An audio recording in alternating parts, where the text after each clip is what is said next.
On retrouve à Kiev Darius Rochebin qui est en direct avec nous et vous avez rencontré un autre éminent personnage qui lui aussi est jeune. Vous me direz que Zelensky lui-même est jeune. On va écouter cette interview dans un instant. D'abord peut-être les coulisses de cette rencontre avec le conseiller spécial du président ukrainien. Bonsoir. Effectivement, le lieu résume la personne. On va visiter son bureau et vous allez voir qu'on entre vraiment dans le sein des saints du pouvoir à Kiev. Y arriver est déjà assez compliqué. Il est dans le bâtiment présidentiel. À un étage, il y a le président Zelensky. En dessous, il y a donc Mikhailo Podolyak. Pour y arriver, vous savez, au centre de Kiev, cet immense quartier entièrement bouclé, entièrement fermé par l'armée et par la police secrète, le SBU. Et puis vous passez une succession de cours. Ce sont des bâtiments, certains sont des bâtiments d'habitation, donc tout ça a été fermé. Il y a des bâtiments, il y a des jeux d'enfants, etc. D'une cour à l'autre, vous finissez par arriver au bâtiment présidentiel qui est encore entièrement assiégé, les sacs de sable, les chars, tout est fait comme si les Russes pouvaient attaquer demain. Et vous accédez au bureau de Mikhailo Podolyak, qui est un peu le père Joseph, la tête chercheuse, le conseiller spécial de Zelensky. C'est l'homme des positions les plus provocantes, souvent les plus extrêmes, les plus déterminées. C'est vraiment la pointe de diamant de ce qu'il y a plus de déterminé dans le régime. Et vous allez l'entendre sur l'OTAN, sur l'adhésion à l'OTAN ou encore sur la dislocation de la Russie qu'il appelle de ses voeux. En tout cas, il juge que c'est inéluctable.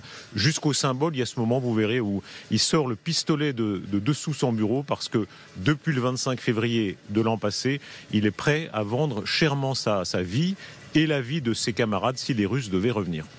On va vous écouter tout de suite et on aura le plaisir de vous retrouver d'ici 1 heure avec l'ambassadeur de France à Kiev, juste après cette interview. Voilà, Monsieur Podolyak, bonjour, merci beaucoup, merci de nous accueillir dans votre bureau avec notre interprète Kirilo. Nous allons faire la visite qui est à la fois représentative de vous. Vous êtes conseiller spécial du président Zelensky. Il est là. Oui, c'est le président. Ah. Il a changé depuis cette époque-là. Vous savez, il ne change pas. Il est toujours le même.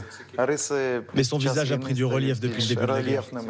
Il a une volonté de fer et un caractère d'acier. C'est super. Vous avez un rôle très spécial dans la fameuse vidéo. La rue Bankova est là. C'est la rue où, avec le président, le Premier ministre, vous étiez là la nuit du 24 au 25. Et le président Zelensky vous présente tous, alors Premier ministre, chef de fraction, etc. Et vous, il dit juste Podolyak. Ça suffit, le nom suffit, il n'y a pas de fonction. Eh bien, c'est parce que nous échangeons beaucoup sur différents sujets avec lui. Le président a cette particularité de vouloir analyser en profondeur toutes sortes de questions.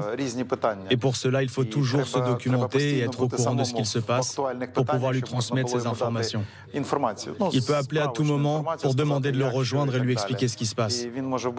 Il faut beaucoup travailler, sans aucun doute. Le président est très exigeant sur les délais. 24 heures sur 24 et 7 jours sur 7, et surtout les premiers jours, c'était presque notre maison. Vous vivez ici, hein, c'est votre lieu de vie pour ainsi dire. Je ne vis pas vraiment ici, mais c'est ici que je travaille. On vivait dans d'autres locaux. Les armes, c'est la chose que vous demandez sans cesse. Là, il y a des munitions, hein. C'est tout à fait révélateur de vous aussi. Non, l'arme est cachée ici. Si vous voulez, je peux vous montrer.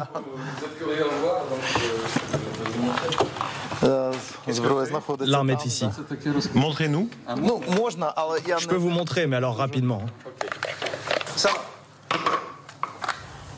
Pourquoi vous avez ce pistolet toujours avec vous ? Il y a eu des risques. Et sans aucun doute, surtout les premiers jours, il fallait penser à sa sécurité. Parce qu'ici, il y avait des groupes de saboteurs.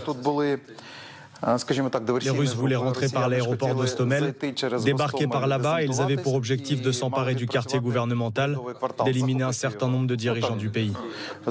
Les risques étaient vraiment conséquents.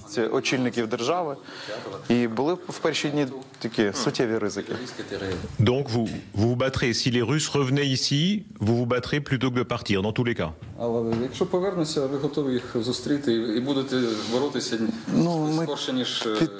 Malheureusement, nous sommes en temps de guerre. Il faut savoir manier une arme. Nous vivons maintenant en Ukraine dans des conditions qui sont loin d'être humanistes. La Russie n'est pas venue ici pour discuter. C'est d'ailleurs très important de le comprendre. La Russie est venue pour tuer. Et par conséquent, nous devons savoir nous défendre nos valeurs, nos familles, c'est évident. La presse américaine fait état de pression des membres importants de l'OTAN pour vous convaincre de négocier en échange de garanties de sécurité. Ça existe, ça ? Non, aucune pression n'est exercée. Et ça ne peut pas arriver. Il faut comprendre le caractère du président. Je parle du président de l'Ukraine. Il est direct, précis, concret. Il n'y a aucune chance de se mettre d'accord sur une sorte de compromis compte tenu de l'ampleur de la guerre, du nombre de morts et de crimes qui ont été commis. Je souligne à nouveau qu'ils ne sont pas venus ici pour s'emparer d'une usine militaire ou d'une unité militaire. Ils sont venus tuer des civils et en nombre.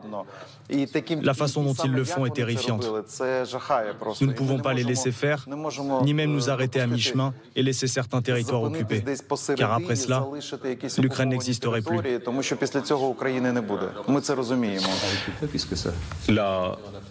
La grandeur soviétique, elle est présente encore. Hein. Ce bâtiment, là, il y a l'étoile. Il y a un petit air d'Union soviétique encore, mais quand on voit vos lectures, non. Hein. Ça, c'est les aigles russes, hein, avec, je ne sais pas si on le voit bien à la caméra, mais c'est pas très flatteur pour la Russie. Et le titre, n'est-ce pas, c'est « La Russie sera démantelée à la fin ». Un État défaillant. Vous croyez ça, que la Russie sera démantelée, que la Russie telle qu'elle est? Ce n'est pas une question de croire, mais de savoir. Le processus historique est un processus objectif. Je pense que peu de gens en France s'attendaient à ce qu'en 1991, l'Union soviétique, cette structure immense, disparaisse de la carte du monde. Et il en est de même pour la Russie. Par son invasion, elle a accéléré ce qui allait lui arriver. Dans sa forme actuelle, elle n'est pas compétitive. Elle ne peut pas proposer quelque chose qui serait important pour l'humanité. Vous savez comment ils existent, les pays? Ce n'est pas quelque chose d'abstrait. L'État doit correspondre à certaines compétences qui sont importantes pour l'humanité, pour son progrès, son développement, son évolution, tandis que la Russie propose de régresser. Elle propose un retour en arrière. Et pour toutes les technologies et pour toute vision humaniste, la Russie nous propose de revenir à la barbarie. De votre côté, est-ce que vous adhérez à l'OTAN, quoi qu'il arrive? Est-ce qu'à la fin de l'histoire, l'Ukraine adhérera à l'OTAN? Est-ce que ça, c'est écrit?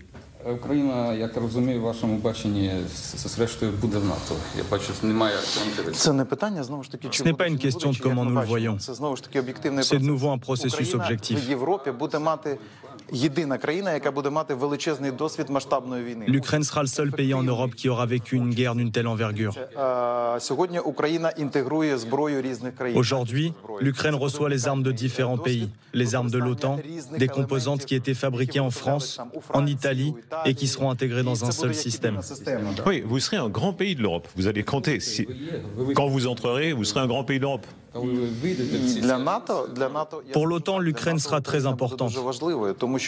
Car s'il y avait des risques de conflit quelque part et que quelqu'un disait que les militaires ukrainiens pourraient y être envoyés pour le maintien de la paix, le conflit s'arrêterait immédiatement. Vous voyez ce que je veux dire? Donc, attendez. Sera, vous utilisez l'indicatif futur, donc vous serez membre de l'OTAN, tôt ou tard.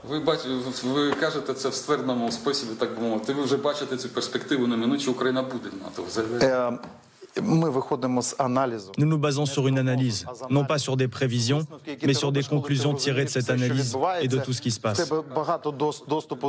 Les informations objectives sont largement accessibles. Cela ne fait aucun doute. Mikhailo Podolyak, un mot sur les morts, mémoire des morts, mémoire des blessés, ils sont présents. Hein. Là, ce sont les blessés d'Azovstal qui sont aussi présents dans ce bureau.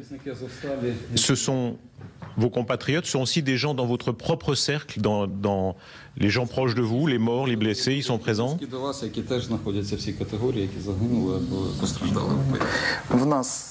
Nous avons subi beaucoup de pertes, aussi bien les civils que les militaires. J'ai beaucoup d'amis que j'ai rencontrés pendant la guerre parce que je suis allé sur le front plusieurs fois. J'ai rencontré des gens, mais je ne pense pas que ce soit ça qu'il faille mettre en lumière. Ce sont eux les héros. Et nous, notre devoir est de fournir à ces héros tout ce dont ils ont besoin, leur donner les outils nécessaires. Ils ont fait ce choix, un choix conscient, et vous savez, toutes ces personnes sont extraordinaires. Quand je les vois serrer leur femme ou leur mère dans leurs bras et leur dire qu'ils partent, tout en sachant qu'ils ne reviendront peut-être jamais, et leurs proches le savent aussi, et ils les laissent s'en aller, c'est quelque chose d'extraordinaire. Notre devoir est de leur fournir tout ce dont ils ont besoin pour augmenter leurs chances de revoir un jour leurs enfants.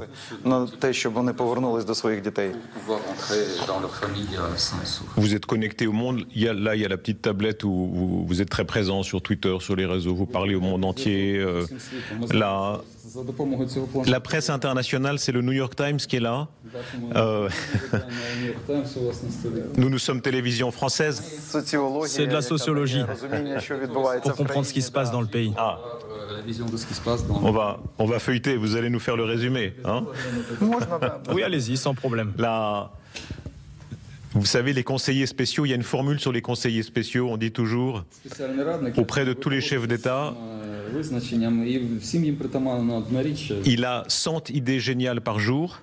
Non, il a 100 idées par jour, pardon. Il a 100 idées par jour, 2 sont géniales, mais on ne sait pas lesquelles.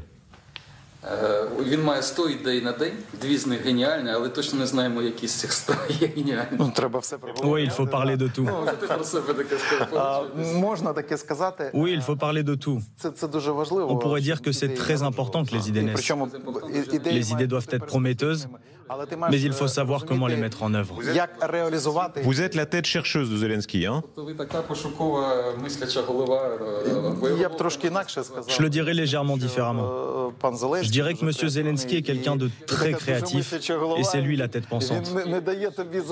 Il ne vous laisse pas stagner. Il pose toujours des questions assez pointues et ça se voit que le président suit les dossiers en profondeur. Et tout ça malgré le fait que la guerre dure depuis déjà plus d'1 an. Il est très exigeant vis-à-vis de ce que tu lui réponds. Il ne veut que l'excellence. Il recherche l'expertise et le président est lui-même un expert dans de nombreux domaines. Il est autoritaire, hein, il est très autoritaire. Hein. Je ne dirais pas que son style est autoritaire. Son approche est professionnelle. Il veut des réponses précises à des questions précises. Et c'est très important. Car le style soviétique, c'était le flou dans les paroles et les actes. Tandis que le président a l'approche d'un vrai gestionnaire, d'un PDG presque. On y revient à l'Union soviétique. Mikhailo Podolyak. Le président Zelensky nous disait son rêve à la fin de la guerre, c'est aller se baigner dans les eaux de la Crimée. Ça, on verra. Votre rêve, c'est quoi? Quand la guerre sera finie, qu'est-ce que vous ferez?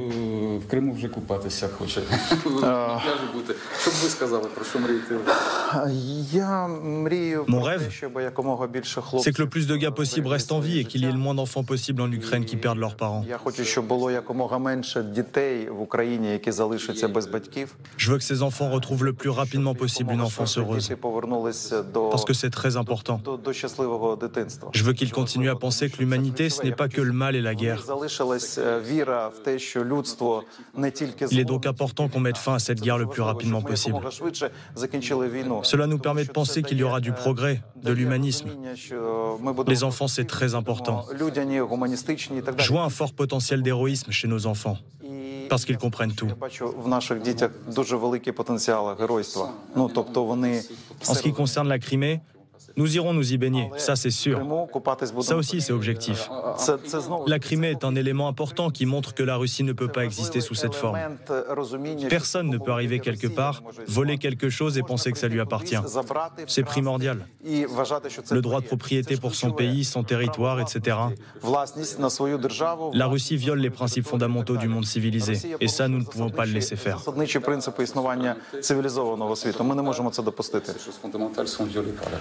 Merci, Mikhail Podolyak. Merci de votre accueil. Merci beaucoup.